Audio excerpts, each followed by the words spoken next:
उस समय ठाकुर जी कहां हैं? निकुंज में हैं। तो मंगला के दर्शन राधा वल्लभ जी के वो नंद भवन के नहीं है, वो उस समय निकुंज के लाला है। सहचरियां उनकी सेवा कर रही हैं और रात में ठाकुर जी यशोदा मैया सुला देती हैं तो ठाकुर जी खर्राटे मार के सो जाते हैं। और जैसी यशोदा मैया देखे लाला सो गए हो, जैसी यशोदा मैया सोती हैं सोई चुपचाप ठाकुर जी निकुंज में चले जाते हैं और वहां पे सब सखियां श्री जी श्यामा जी सबके संग रास विहार करते हैं। और सुबह सुबह भोर होते ही ठाकुर जी दौड़ करके आते हैं। यशोदा मैया उठे बाद से पहले तो आके ठाकुर जी मैया के बगल में सो जाते हैं। ठाकुर जी आके सोते हैं, तुरंत मैया का उठना होता है। मैया के लाला भोर है गई, चल उठ जा। लाला कैसे बताए, रात भर सोयो नहीं मैं तो। ब्रज की लीला तो अद्भुत है। कोई पद आ नहीं रहा मेरे दिमाग में, नहीं तो सुनाऊं मंगला का कोई ऐसा भाव जहां ठाकुर जी निकुंज से आ रहे हैं पद है, वो ढूंढना पड़ेगा, समय लगे, लेकिन बहुत अच्छे अच्छे भाव है। तो नवीनता यह आप भी कर सकते हैं।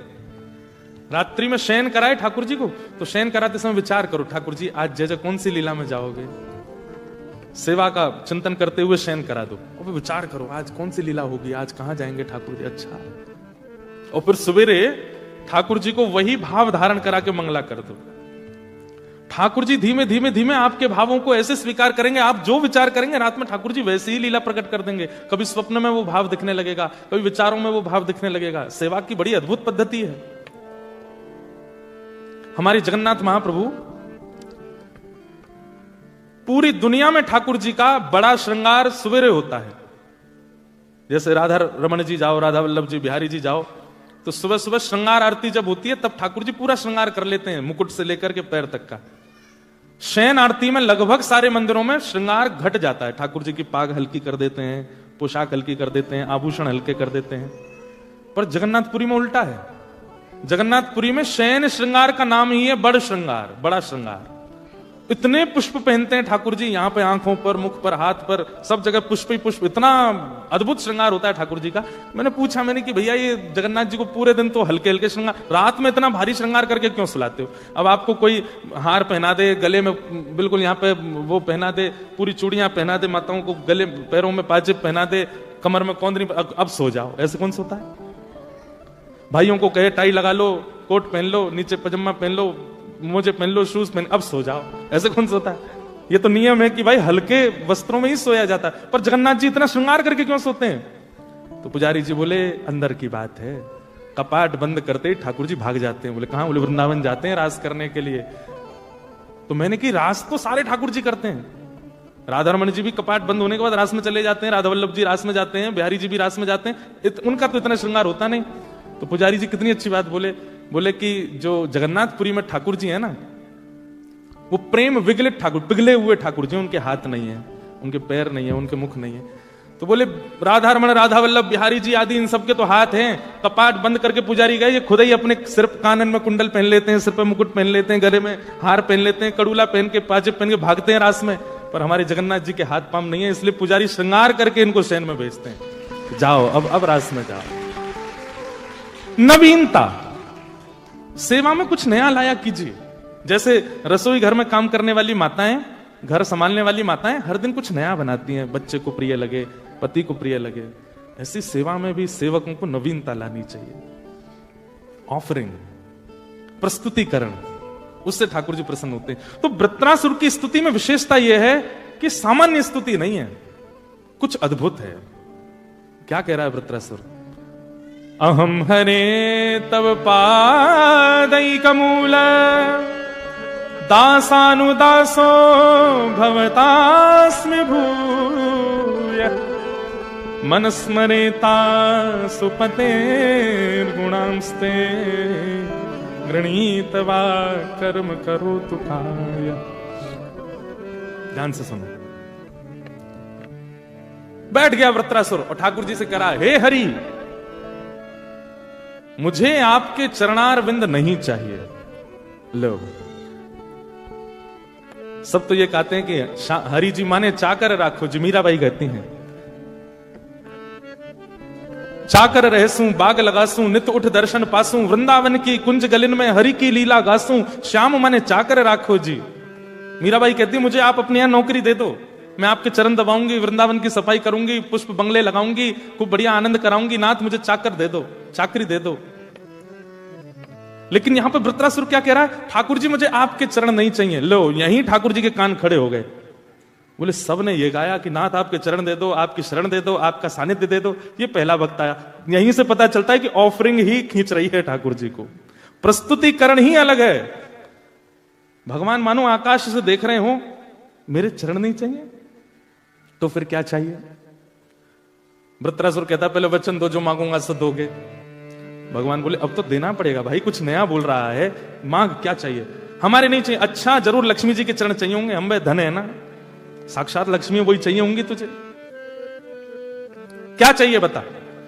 बोले आपके चरणार विंद नहीं चाहिए। ठाकुर जी बोले नहीं चाहिए तो फिर चाहिए क्या? बोले आपके चरणों के जो दास हैं, उन दासों के चरणों के जो दास हैं, और उन दासों के चरणों के जो दास हैं, उनका मुझे दास बना दो, ऐसी मुझ पर कृपा कर दो। दासानुदासो भवतास्मि भूय। ठाकुर जी मानो अपने 4-5 काम बंद करके किनारे धर दी। बोले वाह भाई, कुछ नया, ये क्या बात हुई? मतलब दासानुदासो भवतास्मि भूय, हम नहीं चाहिए, हमारा दास भी नहीं चाहिए। एक तो होता है ना कि ठीक है प्रधानमंत्री से नहीं मिला सकते तो उनके पर्सनल असिस्टेंट से मिला दो, पर ये कौन बोलता है कि प्रधानमंत्री के पीए के पीए के पीए के पीए से हमको मिला दो? ये तो कोई पागल व्यक्ति बोलेगा, उससे कौन मिलता है? पर कोई प्रधानमंत्री को पत्र लिख रहा है कि हे प्रधानमंत्री महोदय, आप मुझे बहुत प्रिय लगते हैं पर मुझे आपसे नहीं मिलना। आपकी सेवा में जो आपके पर्सनल असिस्टेंट रहते हैं वो भी मुझे बहुत अच्छे, पर मुझे उनसे भी नहीं मिलना। उनके जो पर्सनल असिस्टेंट है अमुक नाम, उनसे मेरे को मिला दो। प्रधानमंत्री हंसेगा नहीं, वाह इसने इसके लिए पीएम ऑफिस में पत्र भेजा है। मतलब छोटे अधिकारी से मिलने के लिए बड़ी अधिकारी से प्रार्थना। हंसी तो आएगी ना उसकी सीधेपन पर, उसके भाव में भाव पर, उसके इस सरल स्वभाव पर थोड़ी प्रसन्नता तो होगी ना। ठाकुर जी प्रसन्न हो गए। ठाकुर जी बोले दासानुदासो भवतास्मि भूय। अब इसमें 2 बातें छिपी हैं। पहली बात कि इतने बड़े अधिकारी से इतने छोटे अधिकारी से मिलने की प्रार्थना करना, ये उनको खुश कर देगा, थोड़ी हंसी दिला देगा। और दूसरी बात, भक्ति सिद्धांत में ये सर्वोपरि है। ठाकुर जी के चरण मत मांगो, पहले दासों की सेवा करो। देखो एक सूत्र लिख लीजिए, हरि रीझे तो वैकुंठ दिलावे। अगर हरि आपसे रीझ गए तो क्या देंगे? वैकुंठ दिलावे। और हरिजन रीझे तो हरिसों मिलावे। हरि रीझे तो वैकुंठ दिलावे और हरिजन रीझे तो हरिसों मिलावे। ठाकुर जी यदि खुश हुए तो वैकुंठ मिलेगा, स्वर्ग मिल जाएगा। पर ठाकुर जी को कोई जन रीझ गए हो तो ठाकुर जी से मिला देगो।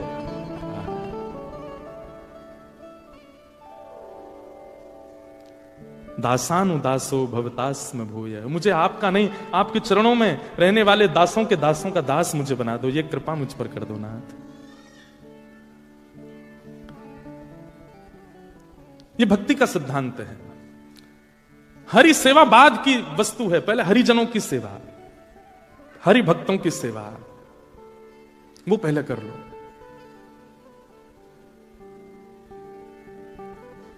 एक भक्ता हुई हमारे भारत में, उनका नाम था रत्नावती। क्या नाम था? रत्नावती, रानी रत्नावती, रानी थी। तो रानी रत्नावती जो थी ये राजकुल की थी। इनके पास में कोई कमी नहीं थी, सब सुख संपत्ति थी। लेकिन इनकी एक दासी थी, वो कृष्ण भक्त थी। रानी की दासी वो कृष्ण भक्त थी। तो रानी जब भी एकांत में अपने कक्ष में जाती तो इनकी जो दासी थी वो कमरा साफ करते हुए, कभी इनके कपड़े लगाते हुए, कभी इनके वस्त्र आभूषण रखते हुए उस समय कृष्ण कृष्ण कृष्ण कृष्ण कृष्ण जपती रहती थी।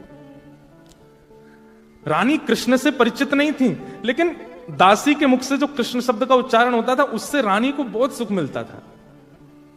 तो कभी कभी रानी उसके पास जाती और दासी से बोलती, ये तू क्या बोलती रहती है, मुझे बहुत अच्छा लगता है, ये किसका नाम है, तेरे प्रियतम है क्या? प्रियतम सुनते ही वो जो दासी थी वो तो नेत्रों से अश्रुपात करने लगी, रोने लगी। बोले कि ये मेरे प्रियतम कैसे हो सकते हैं, ये तो जगत प्रियतम, ये तो सबके प्रियतम है, सबके प्राणनाथ हैं। पर आपने आज बोल दिया कि ये मेरे प्रियतम तो नहीं, तो मुझे उम्मीद जग गई है कि शायद ये मुझे प्रियतम रूप में मिल जाए। रानी बोली तू इतना प्रसन्न हो रही है ये सुनकर के, ये है कौन, मुझे इनके बारे में बताओ ना।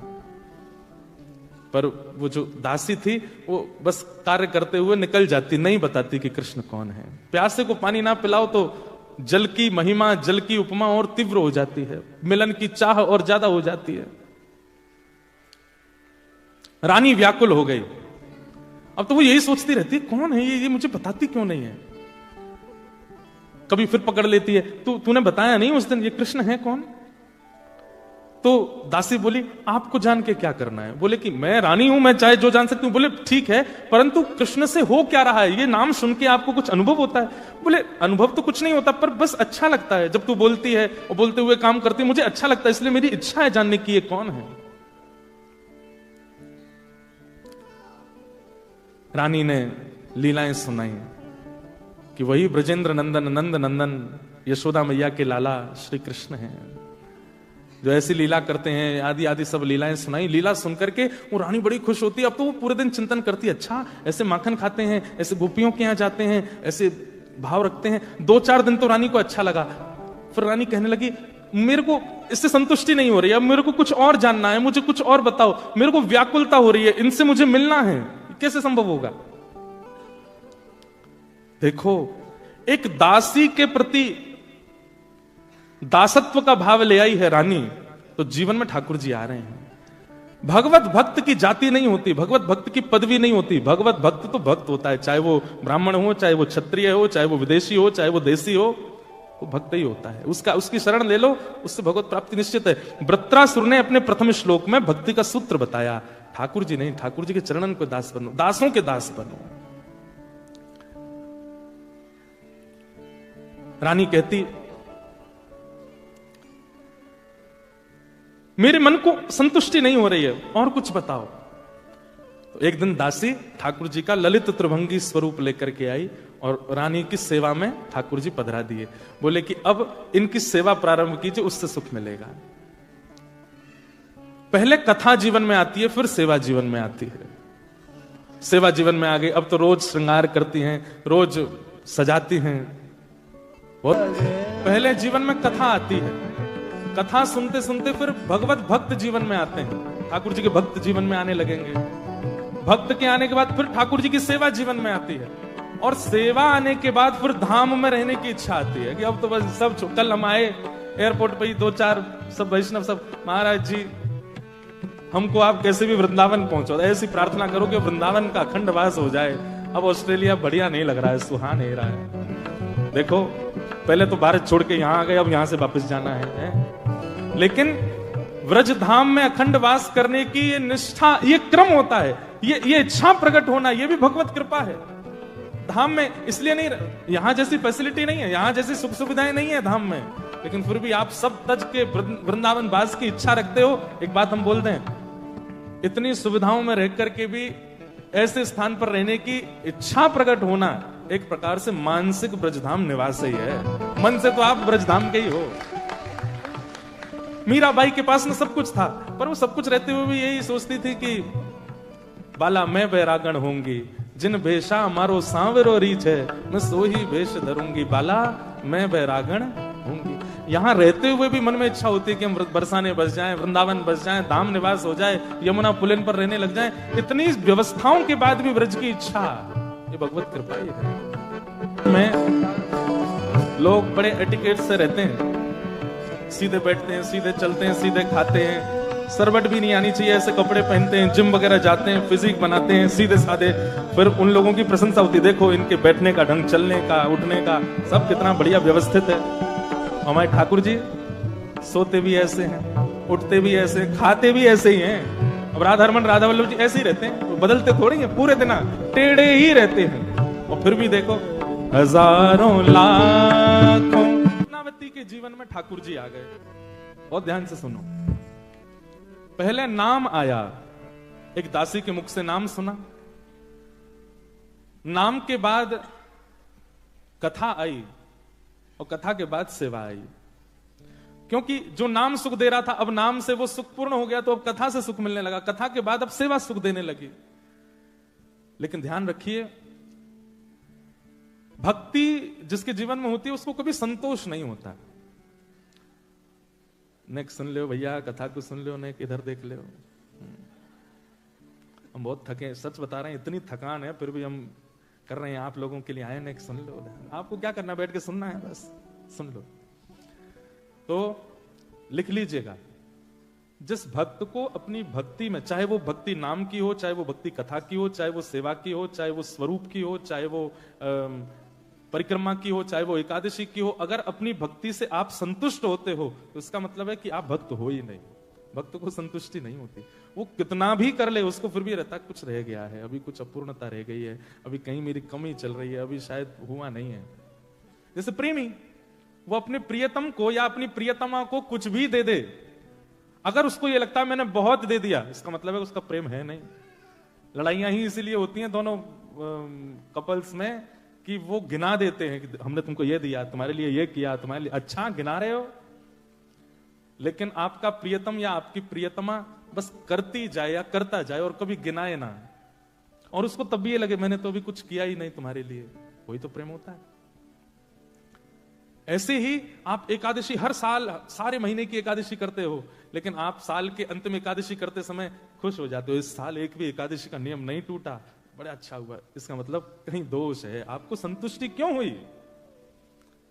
वृंदावन गए और वृंदावन की परिक्रमा, गोवर्धन की परिक्रमा, यमुना जी में स्नान, संतों के दर्शन सब करके जब वापस एयरपोर्ट पर आए तो बड़े खुश होकर फ्लाइट में बैठे, बहुत अच्छे से यात्रा हो गई, सब बढ़िया हो गया, कुछ भी छूटा नहीं, अब तो बड़ा अच्छा। इसका मतलब है अभी करी नहीं, आप फिर भी चिंता में रहोगे, कुछ छूट गया, कुछ रह गया, अभी पूरा हुआ नहीं। परसों यहां कथा पूरी हो तो कईयों को ये लगे कि 3 ही दिन बस, ये तो कुछ हुआ ही नहीं, महाराज जी तो ऐसे पलक झपकते से आए चले गए। मैं बोल रहा हूं आपको, पता नहीं भारी लग रहा हो कहीं अरे यार कब जाएंगे वैसे ऐसा लग तो नहीं रहा है किसी को, हमने कोई जबरदस्ती हाथ पकड़ के तो बुलाया नहीं आपको, इतनी संख्या में आप आए हो, इसका मतलब अच्छा लग रहा तभी तो आए हो।